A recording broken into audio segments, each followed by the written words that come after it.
Hey everybody, I'm Mike with Budget Guns and Gear Reviews, and this is The Right of the People, where we use the first to defend the second every Friday night at 7 p.m. Eastern. So uncover your keyboards and fire up your fingers. It's time to join the conversation.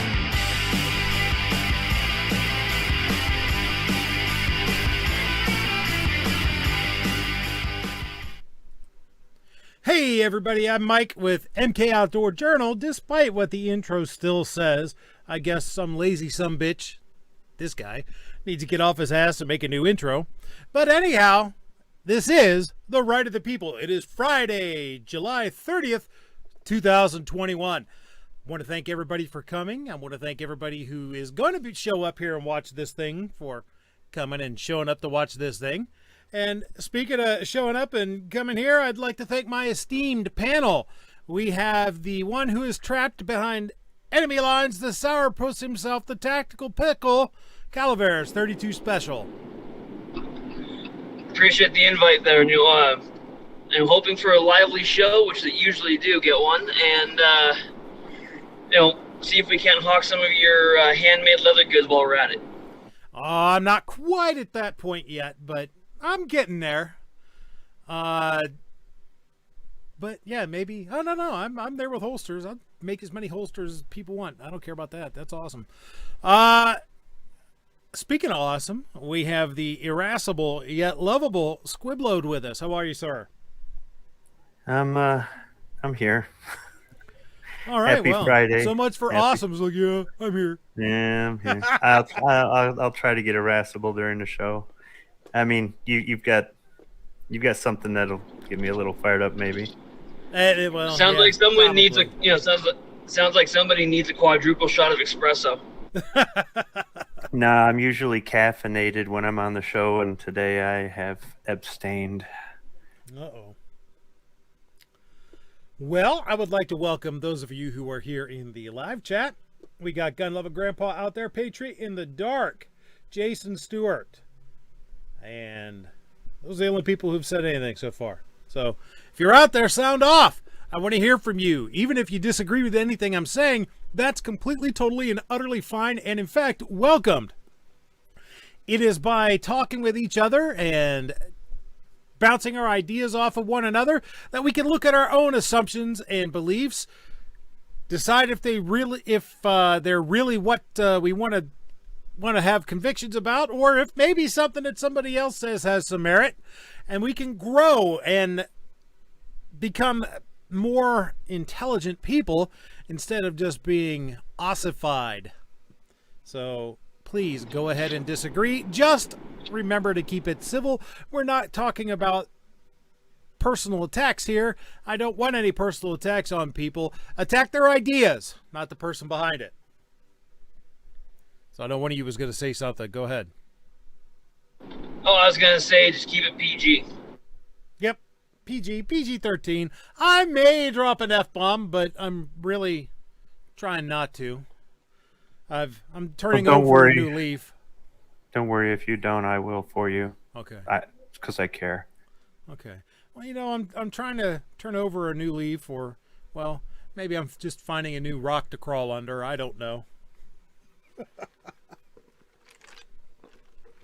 It's hard to say. I want to thank those of you who've dropped that thumbs up, and I want to thank those of you who dropped those thumbs down. Engagement is engagement, so keep it coming. All right. We got some stuff to talk about today, as we usually do. Unfortunately, this topic is the gift that keeps on giving. We can talk about Second Amendment politics and current events because there's always something happening. And right now, there's something that happened this week that could have some staggeringly horrible implications for the gun industry.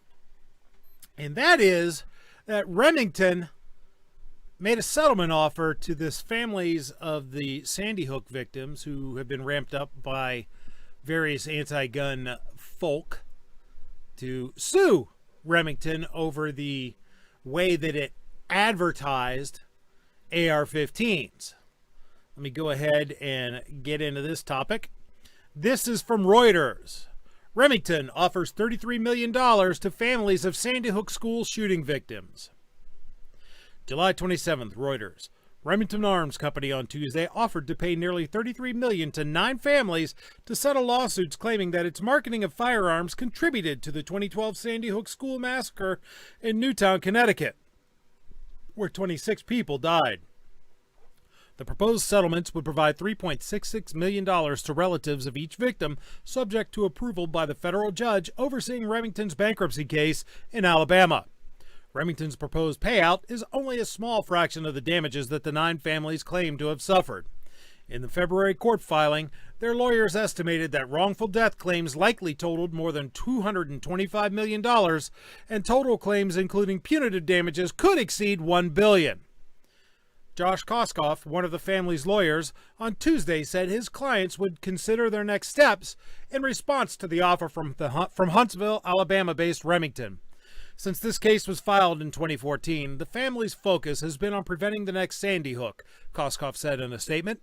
An important part of the goal has been showing banks and insurers that companies that sell assault weapons to civilians are fraught with financial risk.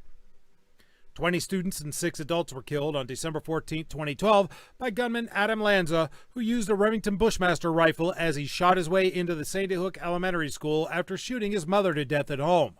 The massacre ended when Lanza committed suicide as he heard police sirens approach. Only 9 families of the deceased children sued Remington. The company disclosed the proposed settlements in filings with the Connecticut Superior Court in Waterbury. Remington had filed for Chapter 11 protection in 2018 and emerged the same year under the control of its creditors. It filed for bankruptcy again in July 2020 after more retailers restricted gun sales following other school shootings. So, let me reiterate something that was made here. And it's this paragraph right here. Since this case was filed in 2014, the family's focus has been on preventing the next Sandy Hook, Koskoff said in a statement. Now, here's the important part, as he even says himself. An important part of that goal has been showing banks and insurers that companies that sell assault weapons to civilians are fraught with financial risk. This, right here, was the entire point of the exercise. This, right here, was the entire goal of the anti-gunners, was to show that it's a risky business to engage in, the manufacture and sale of firearms, that it will be expensive, that they will do anything and seize on any excuse to hold the manufacturer accountable for the actions of madmen. I know we've all seen that, talked about this before. You've all heard people say that this is akin to suing Ford for what a drunk driver does. I would say it's more like suing Boeing for what the 9/11 hijackers did. You know, you take someone who misuses your product, who misuses an item, act as if that was the entire point, that the manufacturers wringing their hands in glee going, yes, we got them to kill children. You demonize it, you attack it, you make it expensive to do so nobody wants to do it. What Remington did here, one can say, is a sound business decision. I can see that argument. That, well, you know, if it could potentially cost over $1 billion on one hand, we're offering them $33 million here. From a business standpoint, from a simple mathematics standpoint, makes total sense, right? 33 million is far less than 1 billion. I can understand that. But there's more at play. There is the entire point of bowing to this type of pressure, of settling to these type of lawsuits, only encourages them. Do you think they're going to stop with Remington? Do you think they're going to stop with this for Remington? Do you think that they might be encouraged to file yet another spurious suit against Remington? Do you think that they might be encouraged to file another spurious suit against, say, Glock or Smith & Wesson, or take your freaking pick? What do you guys think? Do you think that Remington really screwed the pooch here by caving in to the gun control crowd on this financially, or do you think that from a business standpoint this was a sound decision? They just opened themselves up to a whole lot more lawsuits, because how many firearms, how many Remingtons have been used over the last 150 years or however old the business is, that someone will try to come back and use.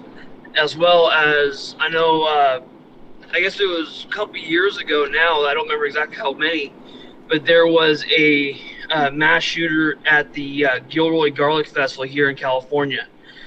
And just this last week or two, a judge approved a change, an addition, adding the manufacturer of that firearm to the overall lawsuit in connection with that festival. And this, action here by Remington is just going to reinforce that claim on that, meaning that Remington trying to CYA is going to not only tank themselves, but they're going to open up every firearms company to lawsuits. So what you're saying is, instead of covering their ass, they spread their cheeks. Yes, that's a very eloquent way of putting it. Well, I wouldn't call it eloquent, but yeah. Squib, what are your thoughts on this? I think it was an appropriate way to put it. Yeah, this opens up the door. It would be the same thing if one of the airlines, it was American and U.S. Air that were affected during 9/11. If one of the airlines accepted responsibility for it, and the other one goes, hold up, wait, hold on. Or if Ford said, we're going to start paying out for car accidents, even if the person is unlicensed, doesn't have insurance, is under the influence, is, breaking traffic law, whatever, and GM's going, whoa, hold up, wait, we're not on with. So I'm not saying that as a major firearms manufacturer that they need to consult with the other ones, but I think this is where our culture has the opportunity to send them a message. And my message is going to be thanks, but no thanks. You just made it more difficult, potentially, for other. I wanted to get a 10 millimeter Remington 1911, and they're not getting my money now.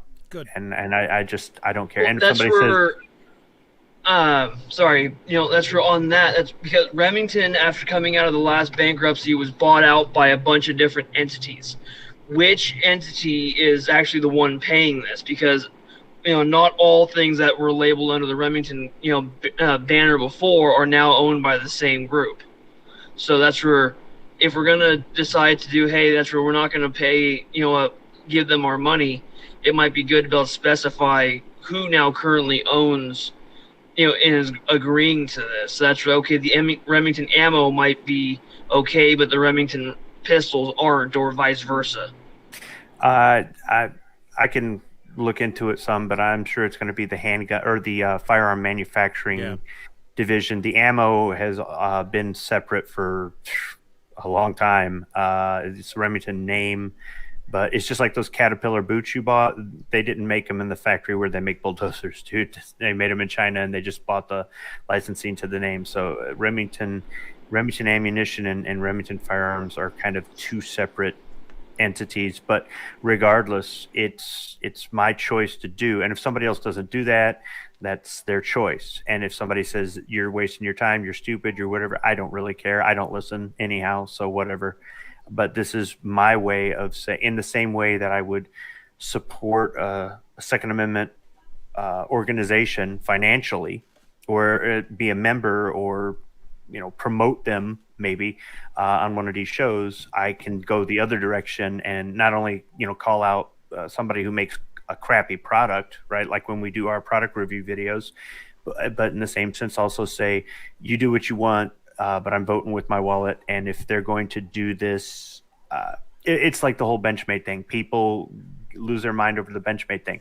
My thing is, I'm not going to support them. And, you can argue it one way or the other. You could say, oh, well, it was going to happen anyhow. So they save taxpayer, and then another one goes, it doesn't matter. They, and the court ordered it. Oh, well, they didn't have to. I'm not saying one person is necessarily right or wrong, but if you pick a side, at least you stand for something. Even if I don't agree with you, you stand for something. That's more than most people. Most people don't stand for anything. They don't. They just follow the herd or whatever. So no matter what your feelings are about it, or what your thoughts are about it, or what your experience is with it, if you want to boycott, I support that. And if you don't, I support that. More what I was trying to say, that's that way we can try to boycott the correct place. That's all I was trying to point out. Roll call 219 says it's Remington Arms Company. I know that Vista bought their I think it was Vista that bought their manufacturing of the ammunition manufacturing, and I know that Franklin Armory bought Bushmaster. Patriot says, here's a question. How many Bloomberg types have bought into a lot of these larger companies and sit on their boards / shareholders? Hashtag tinfoil hat.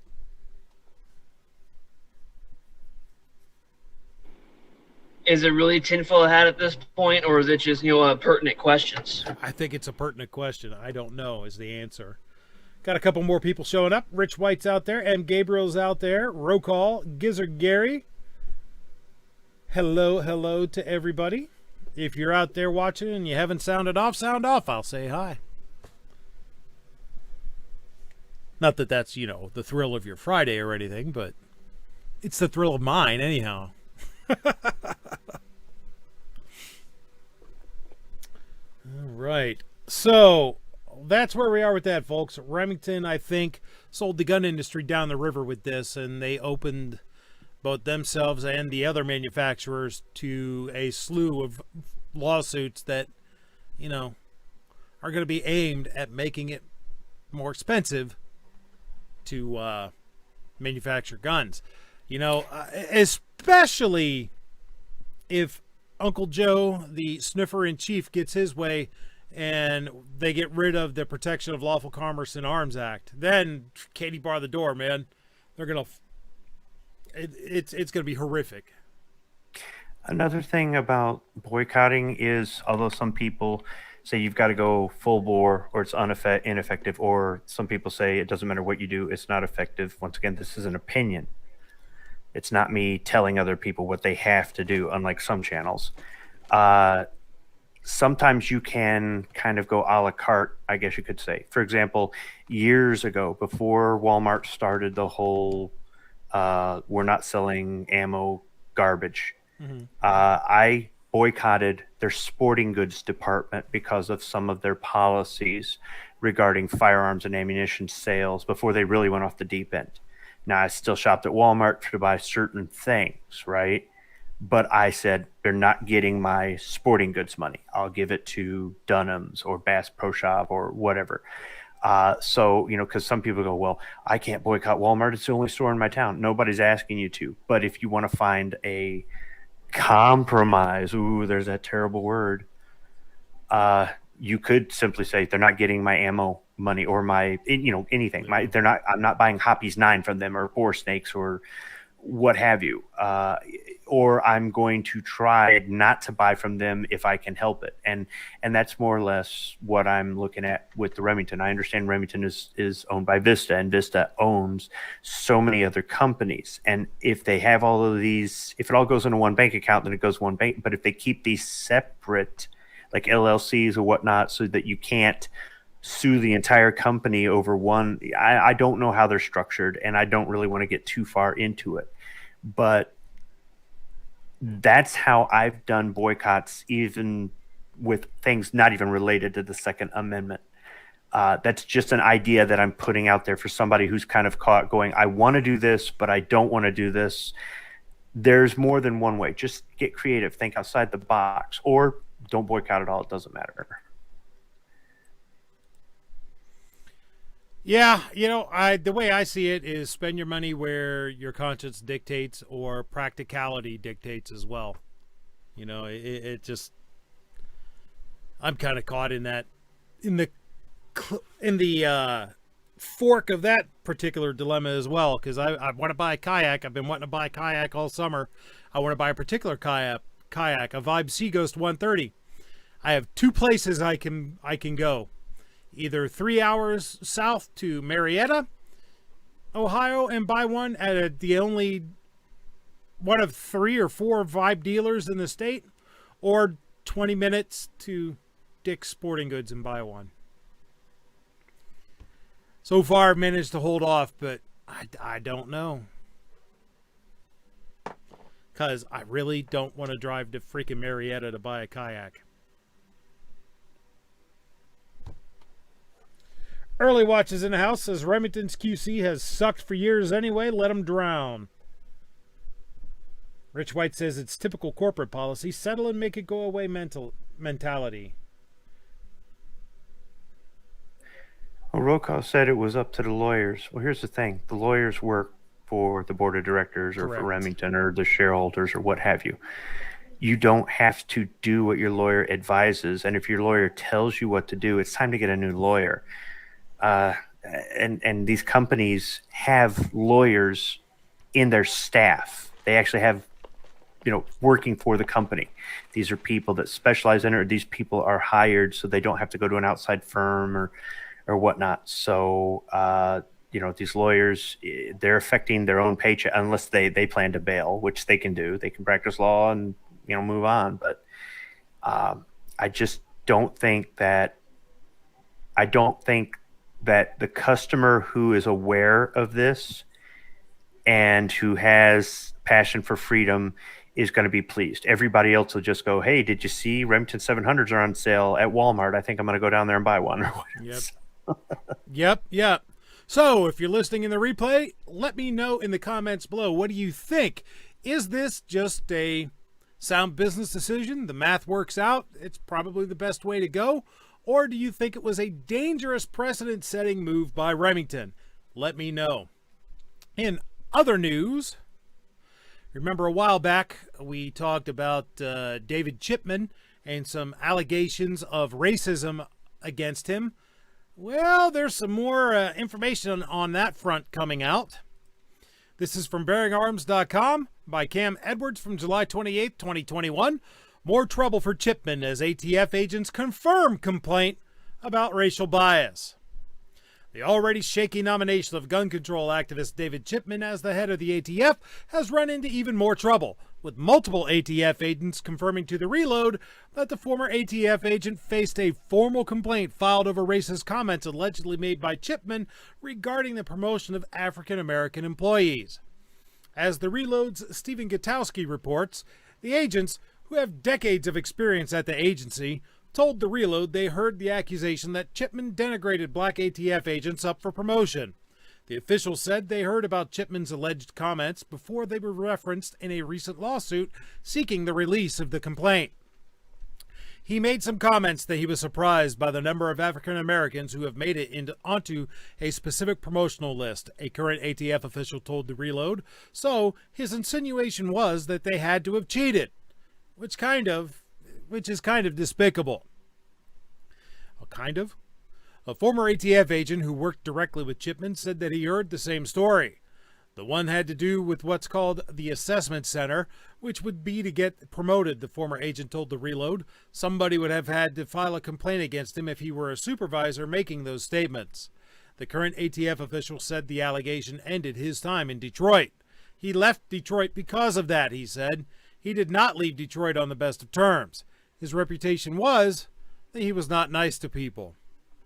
Chipman, during his confirmation hearing before the Senate Judiciary Committee, acknowledged the existence of 2 EEOC complaints filed during his ATF employment, but refused to discuss details and claimed that both complaints had been resolved without any finding of discrimination or disciplinary action taking place as a result. That may be what the official record shows, but now you've got multiple agents willing to say, at least under the condition of anonymity, that the real reason Chipman was removed from his position in Detroit was based on his alleged comments denigrating the ability of black agents to perform as well as their white counterparts. These agents have good reasons for wanting to maintain their anonymity. According to one agent still on active duty with the ATF, there are grave concerns about reprisals for speaking up if Chipman ends up confirmed as permanent director of the agency. The concern with him is he's got a reputation for being a bully, the current official said, and he also has a pretty well-founded reputation for being an activist when it comes to gun control. The agents worry Chipman will surround himself with other gun control supporters instead of building a team with diverse viewpoints. They express concern he might even punish agents he doesn't believe are on board with his vision by reassigning them to far-flung posts. If you're not going to march to the beat of his drum, there's a concern that you'll wind up somewhere, the current agent said. It's not like when you work for a local police department where you find yourself in a new precinct on the other side of town. Here, you can find yourself in another part of the country or, even worse, on an island in one of our territories. That means uprooting your family, taking your kids out of school, and things like that. Be sure to read Gutowski's entire story, which also gets into agents' concerns about Chipman's ability to damage the credibility of the ATF. What credibility? By turning it into a subsidiary of the gun control lobby.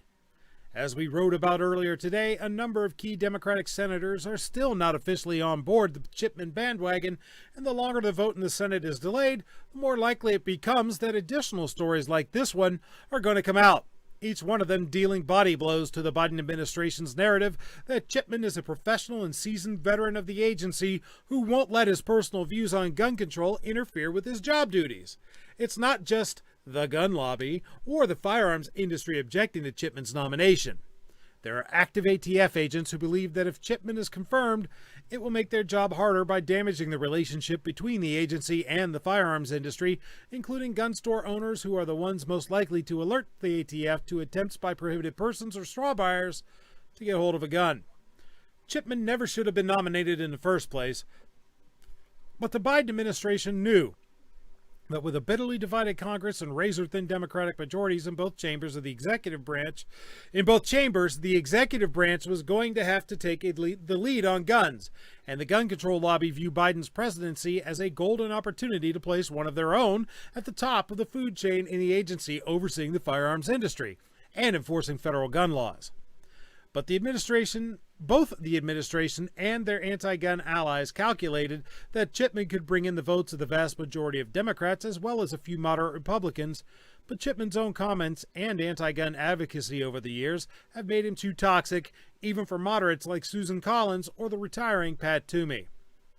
Chipman's confirmation rests on the ability of Biden and his anti-gun buddies to convince red state Democrats like John Tester and Joe Manchin to cast their vote in support of the gun control advocate and over the opposition of a majority of voters in their states, which will probably only result in a 50-50 deadlock, but would allow Kamala Harris to cast the tie-breaking vote. That's not going to play well in West Virginia or Montana, and frankly, it sounds like it would be a hard pill for a lot of ATF employees to swallow. If Chipman hasn't given these red state Democrats a reason to vote for him yet, it's hard to imagine he could say or do anything going forward to alleviate their concerns. The reasons to vote against Chipman, on the other hand, grow longer every day a vote is delayed. And to that, I say, hallelujah, because this guy would be an absolute disaster for gun rights in our country. So it's looking like the allegations may have some kind of substance to them. Yes, I know that crying racism and playing the race card and all that is kind of a, it is a tactic of desperation. However, I think it is a legitimate concern in this case. It just goes to show that this man has biases and is not afraid to act upon them. And we all know where his bias is when it comes to firearms. You guys have any opinion on this?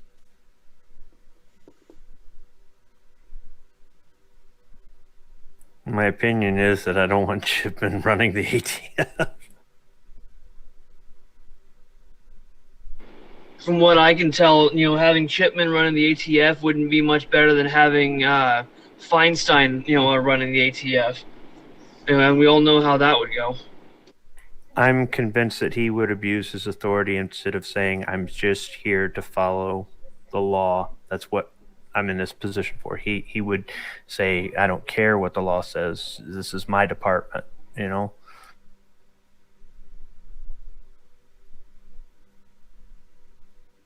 All right, let's see. G-Webs, I'm sure he's talking about my kayak purchase. Says, major purchases are worth the extra effort, IMO. That markup will really help the local store. The big box just assumes someone will settle for them, and they'll buy a new lawyer with the profit. Yeah, I know. 3 hours, man. 3 hours.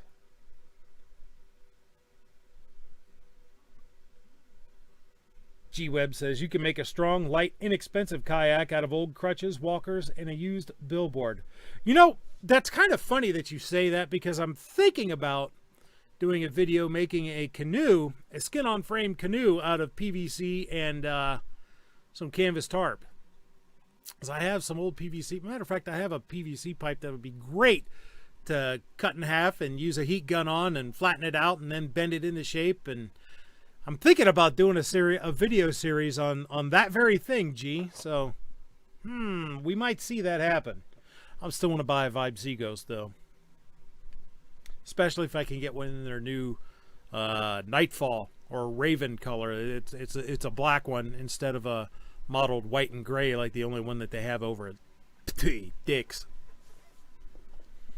Let's see. Early Watch is here. How you doing? Warsaw's in the house. Defense Dad's here. Says Chipman eats lead paint chips. Oh, I'm sure he does.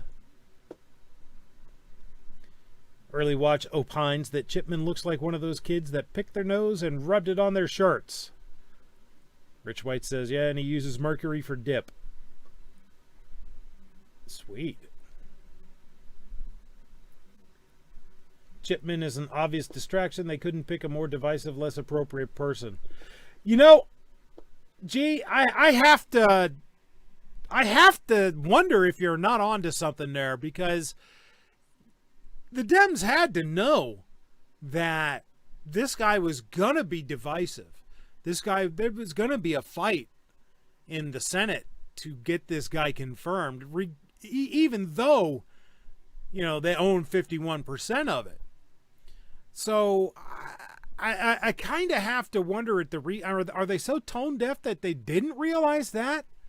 Or is it that this is a distraction from something else? And if so, what? I don't know.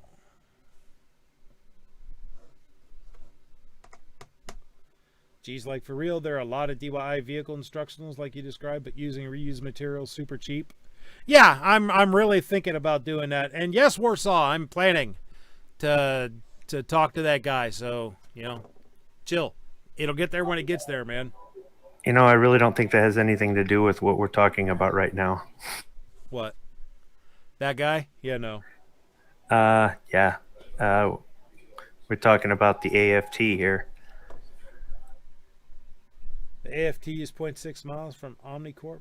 Omni Consumer Products? Yeah. They're opposite sides of the expressway from each other, looks like.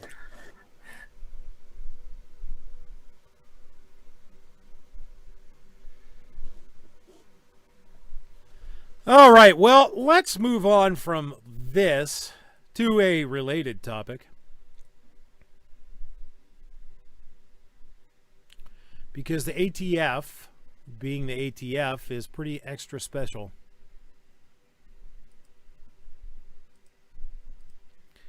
Damn it. Picked them wrong. There we go. This is a piece from MLN.com from July 28, 2021 by John Crump. Conflicting ATF letters to state FFLs shows continued two-faced hypocrisy. The Bureau of Alcohol, Tobacco, Firearms, and Explosives is sending letters to federal firearms licensees in states that have passed bills protecting the Second Amendment, demanding that the FFLs do not follow state laws. The ATF, at the same time, sent letters to FFLs telling them to follow state laws in states that have passed laws that have weakened the Second Amendment. This week, Texas FFLs received a letter from the ATF Assistant Director of Enforcement Programs and Services. And I shouldn't have tried to say that all in one breath. Alfonso Hughes, regarding House Bill 957. The Texas legislature passed HB 957 during the last session. The bill exempts suppressors manufactured in Texas and that remain in Texas from the National Firearms Act. The ATF claims that federal law supersedes HB 957, therefore, FFLs should ignore HB 957. Texas HB 957 is similar to the Kansas Act, which also exempted suppressors made in Kansas and remained in Kansas. In 2014, Jeremy Kettler purchased a suppressor from a military surplus store. Since the manufacturer made the suppressor in Kansas and Mr. Kettler didn't leave the state, he thought he was within the law. The ATF took the opportunity to arrest and prosecute Kettler for violating the NFA. Gun Owners of America took up the case but ultimately lost in circuit court. The Supreme Court turned down the opportunity to hear the appeal. Many in the gun rights world hoped that the Supreme Court would take the case and that it would have been a death blow to the NFA. The Supreme Court doesn't have a strong history of taking gun cases. The ATF also sent letters to FFLs located in Missouri ordering them not to obey House Bill number 85. HB 85 is known as the Second Amendment Preservation Act. The ATF seems to have a problem with certain parts of the new law. Some of these conflicts that the ATF lists that is considered infringements by Missouri are any tax, levy, fee, or stamps imposed on firearms, firearm accessories, or ammunition not common to all other goods and services, and that might reasonably be expected to create a chilling effect on the purchase or ownership of those items by law-abiding citizens. Any registration or tracking of firearms, firearm accessories, and ammunition. Any registration or tracking of ownership of firearms, firearm accessories, and ammunition. Any act forbidding the possession, ownership, use, or transfer of a firearm, firearm accessory, or ammunition by law-abiding citizens, with law-abiding citizens defined as those who may possess firearms under Missouri law, and any act ordering the confiscation of firearms, firearm accessories, or ammunition from law-abiding citizens. These letters seem to be setting up a state law versus federal law showdown. The ATF demands that FFLs obey federal law even if it puts them in jeopardy of violating state law. This ultimatum could become a states' rights issue if both sides refuse to back down. The question that remains is if the DEA sent out similar letters to states that have legalized marijuana. Those states have laws that do contradict federal law dealing with drugs. Could it be the federal government just targeting guns and doesn't care about other conflicts between state and federal law? The Biden administration is openly hostile towards guns and gun owners. The ATF also sent a letter to FFLs in Colorado regarding HB 298, Colorado's expand firearm transfer background check requirements. That bill requires FFLs to wait for a proceed from the Colorado Bureau of Investigations before transferring a firearm. Under federal law, a dealer may transfer a gun after 3 days if a person is stuck in a delayed status. Under the new Colorado law, there's no end to the time limit to hold up a transfer. The ATF requires FFLs to comply with this state law and ignore the federal statute. This request seems to run contradictory to the other orders that the Bureau has issued. Gun rights advocates say this double standard shows the ATF when it comes to guns. Whenever a law is pro-gun, the ATF tells FFLs to ignore it. When a law is anti-gun, the federal agency demands that the dealers comply. The ATF did not return Emma Land's request for comment. So that is interesting.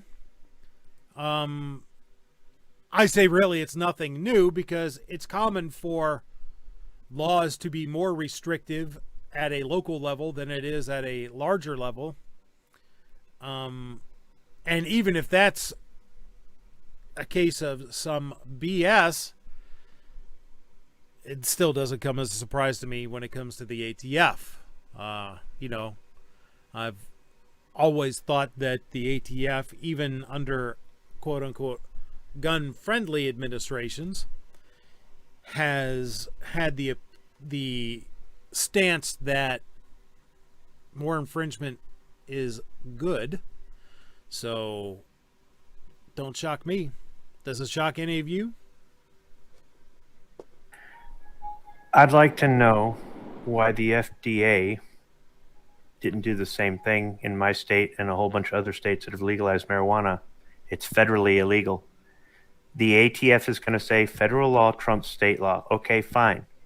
Then why are we ignoring this other thing? And that's not a anti-marijuana thing or whatever. That's a whole separate thing. That's not what I'm saying. The principle's the same. I strongly believe in states' rights. You can have a unified country. You can have a prosperous, strong, well-defended country, but still have states' rights. And you can make a decision to say, I want to live here or here or here or here based on whatever it is. You know, are there lots of jobs there? Do you like the weather there? Do they have things you like to do there? Do their laws appeal to you more? Without states' rights, we can't do that. So if my state can legalize marijuana, even though that flies right in the face of federal law, then we should be able to say, no, the NFA doesn't count here, and suppressors, go for it. Oh, it's the same. I agree. It's the exact same thing. It is the exact. You can't have one without the other. I agree. I don't think it was right for Obama to go in there and say gay marriage is legal across the country. I think the state should have decided, because there's nothing in the Constitution about marriage. The state should have decided, because there's certain states that have other laws that others, for example, in some parts of Nevada, not all of it, but in some parts of Nevada, prostitution is legal. I don't know that it's legal anywhere else in the country, right? Gambling is legal to limited extent in all the states, but in Nevada, it's pretty much legal everywhere. And I'm using them as an example of a state saying, this is what we're doing. And gambling is a big part of how they make money in that state. Yes, that's why they don't have state income taxes. So that's an example of how a state's right to say, we want to do what we want to do, and it's not infringing on the other states, or it's not infringing on our country as a federal. In the same sense, the state should be able to go, if we want to legalize, then let's legalize marijuana. I think you have to have certain standards. Like, we all speak English. We all use miles per hour. We all use the same dollar. The stamp costs the same at every federal postal facility, and so on and so forth. There are certain standards that I think our federal government needs to enforce, or to have out there for everybody to use. That way your driver's license is good when you cross state lines, just like your concealed carry permit should be, et cetera, right? But like, for example, forcing the other 49 states to adopt California emission standards is BS. It's their right to have these ridiculous emission standards. Don't come into my state and tell me that. So I just don't understand how the government can do this, and it's just okay. Well, again, it comes down to what the political aim is, and the political aim here is to put more restrictions on firearms ownership. The political aim on the other side, on the drug thing, is to legalize marijuana. So the thing you have to remember is that government doesn't give a shit about hypocrisy, because the voters, unfortunately, have very short memories. Rich, SCOTUS might have done it, but I'm telling you, I remember when the man came on TV and said he was responsible for it, okay? So he claimed responsibility for it, like the NRA claims responsibility for what the Second Amendment Foundation does or whatever. So regardless, SCOTUS, whatever. Frankly, the government shouldn't be involved in marriage, period. Yeah, I know. Tell me about it. As somebody who's been in a divorce court too much, I can tell you that it's a big mistake. And here's another thing. The only thing that I could see with the government, being involved in the marriage thing, is saying that if you're legally married in one state, all of them have to recognize it. Yes. That way you don't have. Yeah, that way you don't have a couple married over here and then they go over to this other state and they're told no, it doesn't count. Whether it be heterosexual, homosexual, you want to marry your freaking cow, I don't care. But that's where, if your state says it's legal, it's got to be recognized everywhere. Frankly, you can settle inheritance and child care issues through a civil contract. and not have to worry about the blessing of the state as far as marriage goes. But that's another show entirely and has jack all to do with the 2A. So, yeah. No, but it has to do with the principle of making a standard and sticking with it, not picking and choosing. You know, I know I talked about picking and choosing with your personal decision to boycott or not boycott. But when the federal government wants to pick and choose what's constitutional and what's not constitutional, I'm not cool with that. And I think states' rights put them in check. So I don't like the idea of the ATF contacting these FFLs saying, you know, you can't do this. I mean, at that point, put up the Gonzales flag.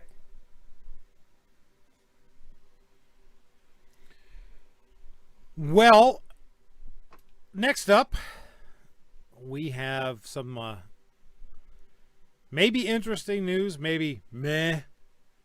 Might mean exactly what it says it means, or it might mean something else. Who knows? But Ted Nugent, longtime board member of the National Rifle Association, has resigned from the board. It's a piece from Armed American News. Ted Nugent resigns from NRA board.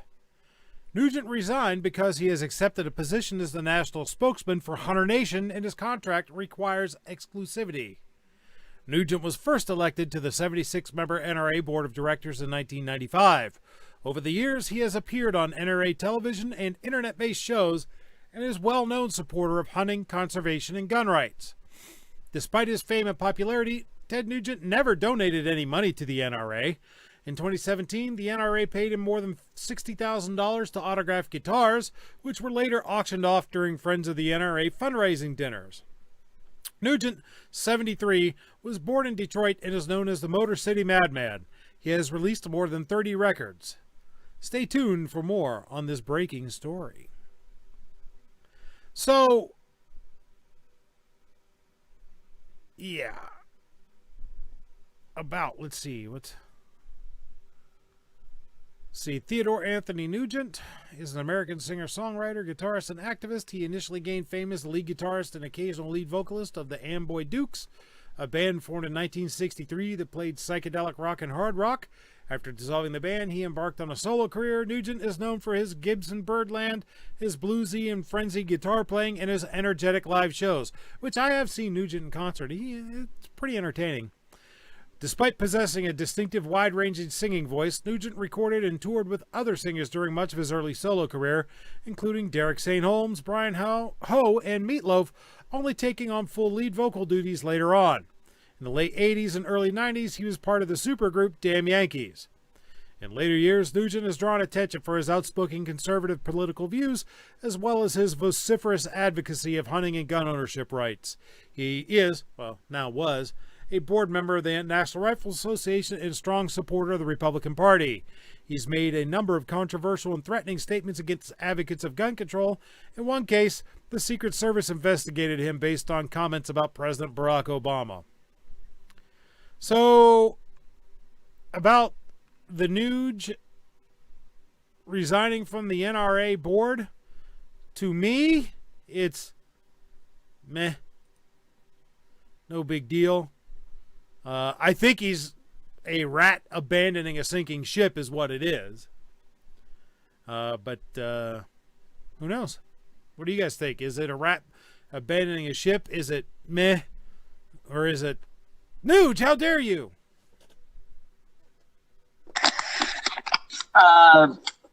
Probably a little bit of meh, and, the rat, 'cause that's where, if he's anything like a lot of these other celebrities that are on the board, they don't actually show up, and 98% of the time they don't actually do anything anyhow. So why are they paying this guy when he and to basically do nothing? Early Watch says the Nuge is gone, then I'm gone. See you at the lodge, boys. G Webb says rats leave a ship that is on fire. And he's okay with wearing a chair or a set of chairs if you want that hassle.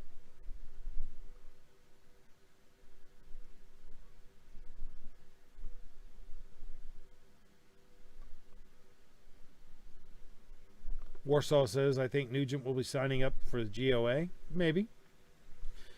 But let's see. His contract with whatever the hell it was, don't even remember, and I just read the damn article. It says that it's exclusivity. He can't be involved with other organizations. So we'll see.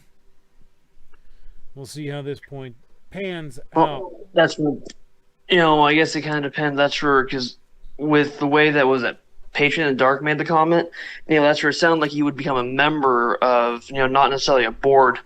So that's where I guess, with the contract that he has, doesn't mean he can't, he can't be a contributor like one of us is to GOA, Second Amendment, take your pick.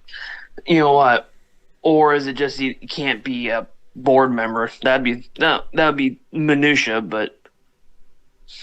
Damn. I'll be right back, folks. I got to go find me a pen or pencil. It'll take me just a second.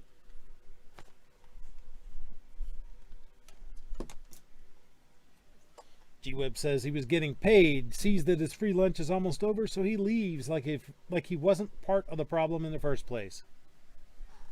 Yeah, that's kind of what I think of it too.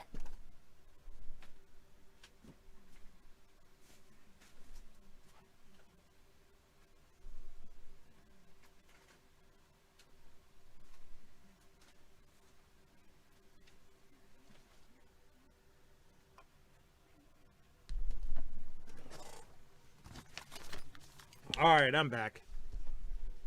Hopefully there wasn't just dead air there. Maybe it was. All right. Well,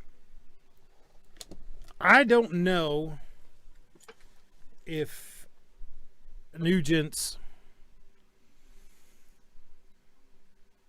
desertion of the board is for contract reasons or for rats fleeing a sinking ship reason. It's hard to say. I don't know if anybody will ever really know about that, or I don't know if it is a rat abandoning a sinking ship. I don't know if it will even allow him to insulate himself from any action taken against the board as part of the New York investigation. Who knows? I do know that the board have over the years been a bunch of freaking idiots for allowing Wayne LaPierre to gather the power that he has and for not performing their oversight duty.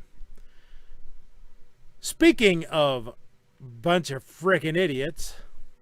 And now prepare yourself for another tale of stupidity in this episode of Moron of the Week.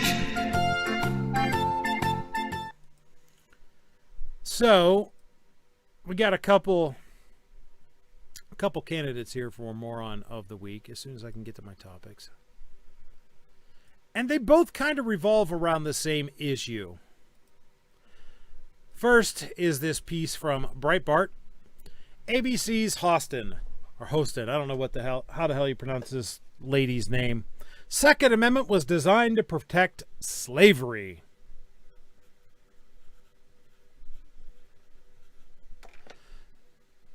ABC legal analyst Sunny Hostin, I don't know how the hell you say her name, said Friday on ABC's The View she believed that the Second Amendment was designed to protect slavery by empowering local militia groups to put down slave revolts. If you look at the history of the NRA for decades, though, so first up, how the hell does the Second Amendment's writing at the time have anything to do with the NRA? What's the NRA got to do with that? Not a damn thing. So because believe it or not, they may be America's oldest civil rights organization, but they weren't around at the founding. If you look at the history of the NRA for decades, the NRA has pushed legislation that not only supported a lot of gun ownership and the proliferation of guns, but stifled the study and spread of information, right, about the causes of gun violence. And then we talk about the culture of guns in this country.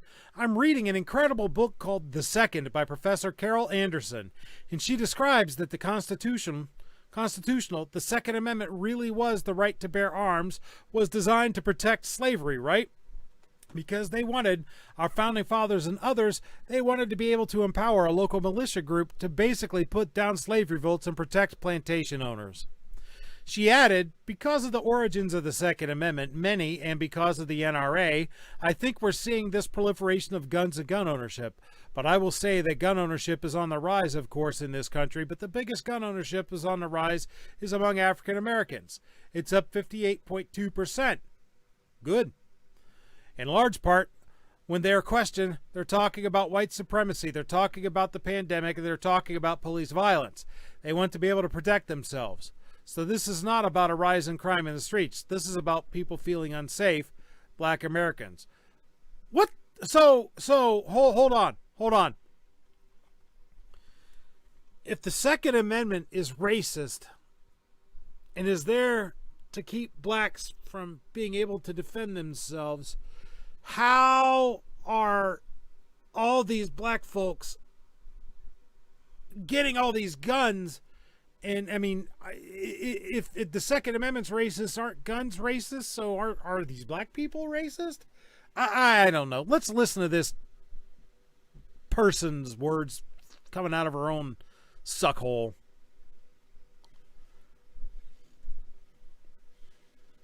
Oh, well, this wonderful ad to turn off ads. Let's skip that.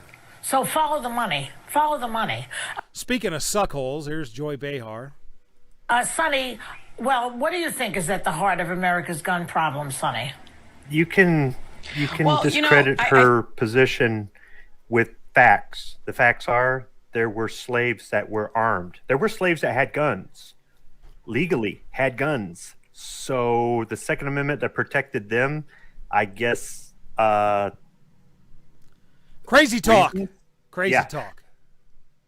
I think it's a cultural problem, and I think Anna is absolutely right. If you look at the history of the NRA, increase in blacks owning firearms has nothing to do with the fact that all these cities have been getting burned to the ground.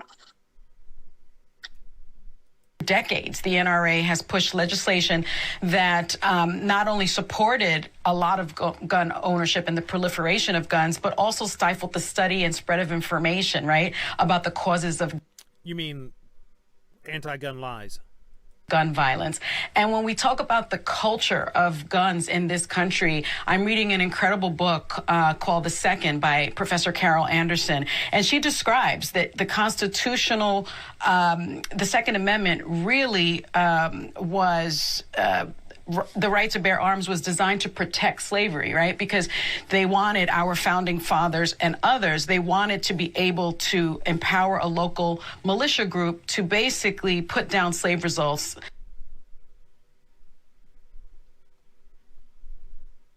So they put a wonderful ad there. Let's go back. Revolts and protect plantation owners. And so because of the origins of the Second Amendment and because of the NRA, I think we're seeing this proliferation of guns and gun ownership. But I will say that gun ownership is on the rise, of course, in this country. But the biggest gun ownership on the rise is among of African Americans. It's up 58.2%. And in large part, when they are questioned, they're talking about white supremacy, they're talking about the pandemic, and they're talking about police violence. They want to be able to protect themselves. So this is not. So are you sure they're not talking about all the looting and burning and killing that was going on in our cities? Maybe? No? It's all because they're scared of white folks. Okay. So, Stupid Sonny, you're contestant 1 in Moron of the Week. But wait, folks. Oh, wait. There is another. And it's the American Civil Liberties Union. Again, this is a piece from Breitbart. ACLU excoriated for claiming racism foundational to Second Amendment. Embarrassment to your own history. The American Civil Liberties Union faced an online backlash Sunday after publicizing claims racism is foundational to the Second Amendment and its inclusion in the Bill of Rights. Critics accused the civil rights group of spreading misinformation and abandoning its own founding principles. In a recent ACLU at Liberty podcast episode, historian Carol Anderson, a professor of African American studies at Emory University, explained, that must be the same person who wrote the book that other idiot was quoting. explained how anti-blackness determined the decision to include the Second Amendment in the Bill of Rights and informed its unequal and racist enforcement over the last several hundred years. Racism, this is a tweet from the ACLU, racism is foundational to the Second Amendment and its inclusion in the Bill of Rights. Learn more from experts Carol Anderson and Charles Howard Candler on this episode of the At Liberty podcast. So, what makes them experts? Because they say they're experts? The episode, whose introductory page bears the title, Do Black Americans Have the Right to Bear Arms? And states that anti-blackness determined the inclusion of the Second Amendment in the Bill of Rights and has informed the unequal and racist application of gun laws, blames unequal enforcement of gun laws on intrinsic anti-blackness. In the episode, Anderson continues to highlight the alleged racism inherent in the Bill of Rights' Second Amendment. Sitting in our Bill of Rights is the right to control black people. I can't remember reading that any damn where. Is the right to destroy the rights of black people, and that is so fundamentally just inherently wrong, Anderson said. The anti-blackness that is embedded in the Second Amendment, this right to a well-regulated militia for the security of the state, is in fact part of the compromise that emboldened the white supremacists, she added, adding that America has always been willing to sacrifice its black population for this kind of larger good. In addition, Anderson claimed that America's lack of viable gun safety laws is due to the power of anti-blackness. In response, many took to Twitter to criticize both the ACLU and Anderson, with many noting that, if anything, it is gun control that is actually racist. Look at what the ACLU has become, wrote radio host Jason Rantz. Yes, throughout American history, white racist Democrats opposed free citizens' right to bear arms because of skin color, wrote radio host and former spokesperson for the National Rifle Association, Dana Lash. The ACLU has completely lost the plot, wrote columnist Jeff Jacoby. Meanwhile, the National African American Gun Association, which began in 2015 with a single chapter in Atlanta, now comprises more than 75 chapters with 30,000 members, he added. This is a lie and has long been debunked, wrote columnist Nicholas Fondacaro. The ACLU's attack on the U.S. Constitution is not shocking, but incredibly sad, wrote author Helen Raleigh. So, there you have it, folks. There is starting to be a push in America to say that gun rights, well, that's racist. So, the ACLU is... No, I'm not going to call this the ACLU. This is going to be Asinine Anderson, the person who wrote this book.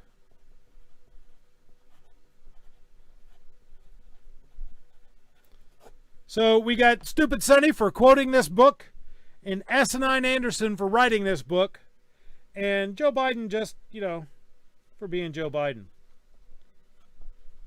All right, folks, what do you think should be the winner of this wonderful contest?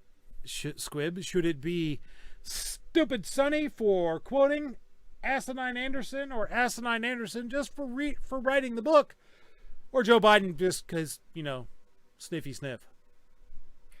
Stupid Sonny for lack of knowledge of American history before she ran her mouth about American history. All right, folks, there you have it. It's up to you. Let me know who you think deserves to be the moron of the week.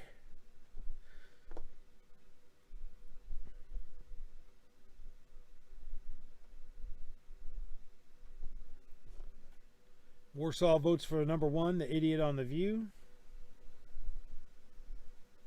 Patriot says NPR just released their ethics revision, allowing reporters to join in protest because it won't affect the report. Oh, really? Jason Stewart says Sonny. So it's 3 for Sonny. New York Outcast votes for all of the above and anyone that didn't eat a salad this week. You cannot do that, sir. You have to pick one. Carly says they're upsetting, but I can't let the times discourage us. Quite the opposite. Gunweb says use the poll tool. What poll tool? We have a poll tool? Oh, wait. Yeah, holy cow, we do have a poll. Poll. Okay. It's just a... Oh, it's a yes, no. Can you add options? Oh, wow. Sweet.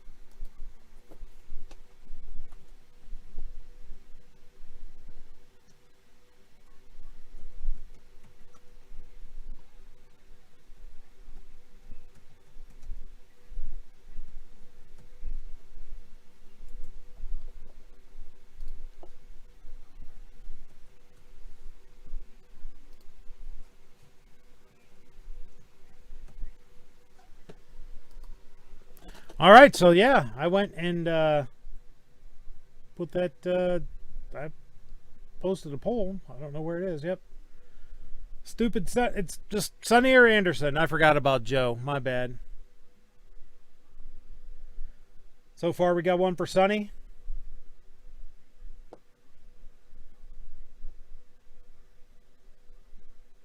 Put your votes in the poll tool, folks.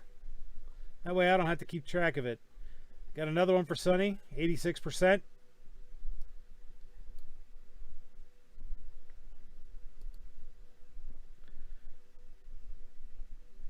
Born to be a shooter, Josh says she literally was arguing against herself. It's racist, but blacks are getting guns. It justifies them buying guns for the 2A.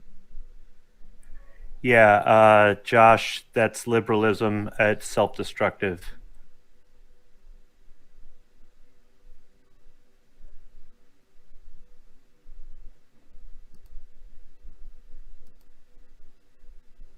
So far, Sonny's winning, folks. Where are we at?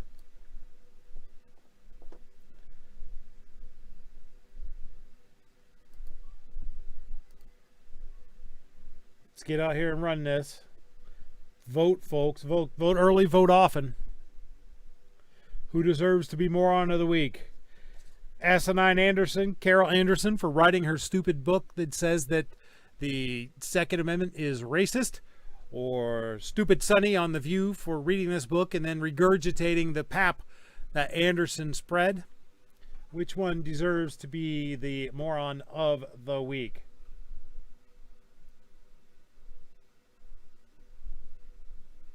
Oh, I can overwrite the yes and no. Sweet, Who voted yes? Who voted yes? 14%. Goodness. I guess if you vote yes or no when those aren't options, then you voted for Biden.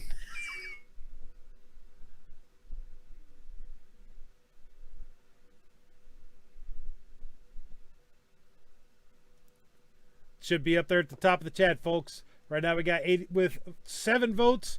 We got 86% for Sonny. 14% for yes. Come on.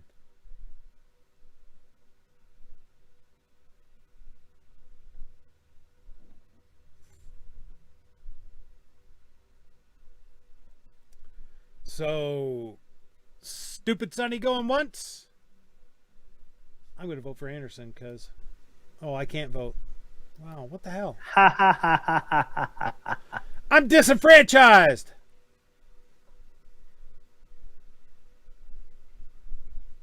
Yeah, next time I'm just going to have to overwrite the yes and no. So, with a 86% of the vote, Stupid Sonny is the moron of the week.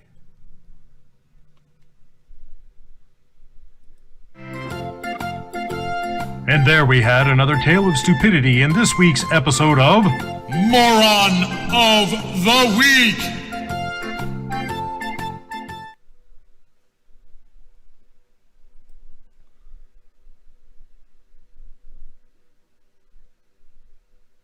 Yeah, we can't vote on our own poll.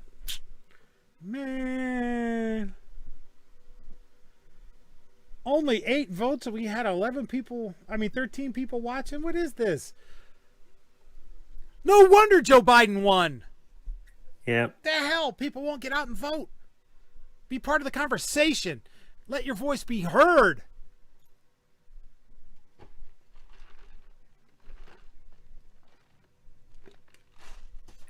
Goodness. It's the Dominion software that YouTube's using for the poll function. I wonder, are they using Dominion software for this? They might be. Well, those of you who are veterans for the show know what this means. Since we've chosen our moron of the week, we have but one thing left to do.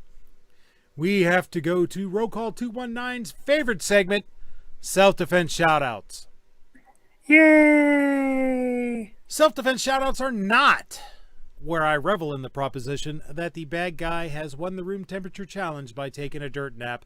It is, in fact, where I revel in the proposition that the good guy, or guys, or gals, had the means, method, and opportunity to keep the bad guy from making them take said dirt nap. First up is this piece from the AP from July 23rd, Woodbridge, Virginia. Woman fatally shot masked armed man outside home. A woman shot and killed a masked and armed man as he approached her front door early Thursday, Prince William County Police said. The woman was leaving her Woodbridge home when she noticed the man approaching her from the side of the house, police said. The woman, who police said was also armed with a gun, shot the man. When officers arrived, they found the man lying near the doorway with gunshot wounds and had a loaded handgun. He was taken to a hospital where he later died, police said. The woman was not hurt. Detectives are trying to determine why the man was there, but it does not appear to be random, police said in a statement. No charges will be filed, but the case remains under investigation. After consulting with the Commonwealth Attorney's Office, police said the shooting was ruled to be justified and the woman was acting in self-defense. Good for her. I look at this as a health issue. He probably wouldn't have been shot if he was not wearing that mask. So I'm advising everybody to not wear masks because it could get you shot. I'm just saying. That's right. Next up from Fox4News.com, gunman in deadly Fort Worth shooting stoned to death by angry mob. We need more stories like this. From 4 days ago, Fort Worth, Texas. Of course it was Texas. Police say a group of people in Fort Worth stoned a gunman to death after he killed one person and injured 3 others. The incident happened at about 1 a.m. Monday in Fort Worth's Como neighborhood on the southwest side in the 5600 block of Shiloh Drive near Bryant Irvin Road. And why don't they just get the damn address? Jeez. I mean, they're like giving you all the directions you need to find it. Police said a small gathering was happening in someone's backyard when a person became upset and left. He shortly returned with another person and got into an argument with multiple people. At that point, he shot at least one person, non-fatally, police said. After that, the other people at the party started chasing the shooter. The gunman then turned around and fired into the small crowd. In response, they began throwing landscaping stones and bricks back at the gunman. What we're saying is some of the people picked up what we call stone pavers, what you line your driveway with points on them. That was something they initially could get, said Tracy Carter with Fort Worth PD. I don't want to say maybe used as defense, but that's what they were able to throw at the gunman. Police said the group eventually caught up to the gunman. At that point, the gunman resumed firing at the crowd and hit at least 2 more people. One person died from their injuries at the scene. They either caught him or he fell to the ground, Carter said, and at that time, he lost his life by what we believe to be stones. The ME is going to have to determine that. A handgun believed to be used by the gunman was found by police. Carter has a clear warning about the crowd's reaction. Let the authorities handle it. We do not advise someone going after someone who has a gun. So there you go. Guy brought a gun to a gunfight, but the other people brought pavers. And the pavers won. Let ye who does not have a gun cast the first stone. Exactly. Let ye without a pistol cast the first stone. Oh, boy. Next up from the Chicago Sun-Times, 16-year-old boy shot, arrested during confrontation in Douglas. From July 25th, 2021. A 16-year-old boy was shot and arrested during a confrontation with a man Sunday in Douglas. Just after midnight, a 41-year-old man was standing near his vehicle in the 2900 block of South State Street when he was approached by a teenage boy with a handgun, Chicago police said. The man, who had a concealed carry license, shot the 16-year-old in the arm, police said. The teen left the scene and officers later found him and took him into custody, police said. He was taken to Comer Children's Hospital in good condition. Area 3 detectives are investigating.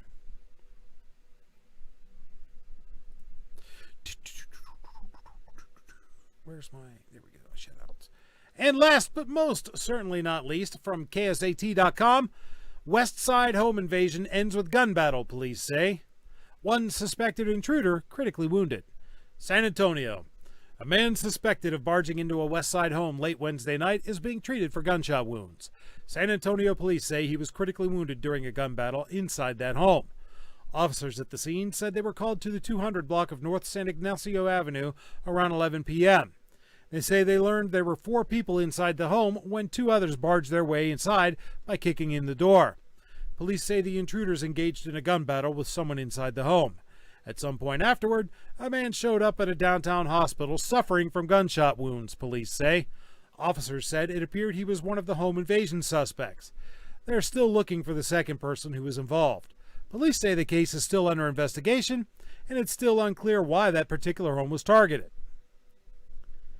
So, there you have it, folks, where the good guy with the gun and a landscape paver stop the bad guy, despite what the mainstream media would have you think. And that's it, folks. Our time together this evening has come to a close. I'm glad you chose to spend this time with us here on a Friday night. I want to thank Calaveras 32 Special for being a part of this early on. He had to bail. Go check out his channel. Squib, is there anything you'd like to leave us with? Anything you'd like to say? Anything you would like to plug, sir? No, other than perfect timing. I've got to go. So thanks for the invite. Good show tonight. Everybody have a good weekend. You do the same yourself, sir. Thanks for coming. Speaking of thanks for coming, I want to thank all of you for being here this evening. You could have been doing absolutely anything on your Friday evening, and you chose to be here. As always, I am humbled and amazed by it. Make sure we're getting our comments in for the ATF's proposed rulemaking.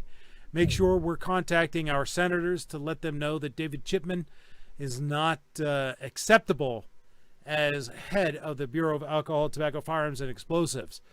Send them a snail mail, email, telephone, telegraph, carrier pigeon, smoke signals, bicycle messengers, heliograph, anything that you have to do to let them know what you think, and never, ever, ever give up the fight. I'll see you guys on the next one.